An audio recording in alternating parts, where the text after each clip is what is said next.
AK. ശശീന്ദ്രനെ മന്ത്രിസ്ഥാനത്ത് നിന്ന് നീക്കാൻ എൻ.സി.പിയിൽ നീക്കം. പാർട്ടിയിലെ ചർച്ച പി.സി. ചാക്കോ മുഖ്യമന്ത്രിയെ അറിയിച്ചു. മന്ത്രിസ്ഥാനം എൻ.സി.പിയുടെ ആഭ്യന്തര കാര്യമാണെന്നായിരുന്നു മുഖ്യമന്ത്രിയുടെ മറുപടി. മന്ത്രിസ്ഥാനത്ത് നിന്ന് മാറ്റിയാൽ എം.എൽ.എ സ്ഥാനം രാജിവെക്കുന്ന നിലപാടിലാണ് എ.കെ. ശശീന്ദ്രൻ. തിരുവനന്തപുരത്ത് നിന്ന് സെയ്ഫ് സൈനുലാദ്ദീൻ ചേരുന്നു. സെയ്ഫ്, ശശീന്ദ്രനെ മാറ്റാനുള്ള നീക്കങ്ങൾ നടക്കുന്നു, എന്തൊക്കെയാണ്? എൻ.സി.പിയുടെ നേതൃതലത്തിൽ വലിയ ചർച്ചകൾ ഇതുമായി ബന്ധപ്പെട്ട് നടക്കുന്നുണ്ട്. പക്ഷേ എ.കെ. ശശീന്ദ്രൻ വഴങ്ങാൻ തയ്യാറാകുന്നില്ല എന്നുള്ളതാണ് നമുക്ക് ലഭിക്കുന്ന വിവരം.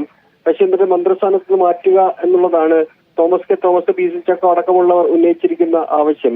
ഇന്ന് നമുക്ക് ലഭിക്കുന്ന വിവരം അനുസരിച്ചാണെങ്കിൽ മുഖ്യമന്ത്രി അടക്കമുള്ളവരോട് എൻ.സി.പിയുടെ സംസ്ഥാന അധ്യക്ഷൻ ഇതുമായി ബന്ധപ്പെട്ട ചർച്ചകൾ നടത്തിയിട്ടുണ്ട്. മന്ത്രിസ്ഥാനവുമായി ബന്ധപ്പെട്ട ചർച്ചകൾ നടത്തുമ്പോൾ പലതരത്തിലുള്ള ചർച്ചകൾ പാർട്ടിയിൽ നടക്കുന്നുണ്ട്. മുഖ്യമന്ത്രി അന്തിമ തീരുമാനം എടുക്കണമെന്ന ആവശ്യം അദ്ദേഹം മുന്നോട്ട് വെച്ചു. പക്ഷേ മന്ത്രിസ്ഥാനം സംബന്ധിച്ച് എൻ.സി.പി എന്ന് പറയുന്ന പാർട്ടിയാണ് തീരുമാനം എടുക്കേണ്ടത്, താനല്ല എന്ന നിലപാടാണ് മുഖ്യമന്ത്രി സ്വീകരിച്ചിട്ടുള്ളത്.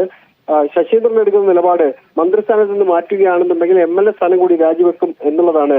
ചർച്ചയ്ക്ക് വന്ന പാർട്ടി നേതാക്കളോടും ശശീന്ദ്രൻ ഇതേ നിലപാട് സ്വീകരിച്ചു എന്നാണ് നമുക്ക് അറിയാൻ കഴിയുന്നത്. എന്തായാലും വരും ദിവസങ്ങളിൽ അതിനകത്ത് അന്തിമ തീരുമാനം ഉണ്ടാകുമെന്നാണ് നമുക്ക് അറിയാൻ കഴിയുന്നത് തന്നെ. ശരി.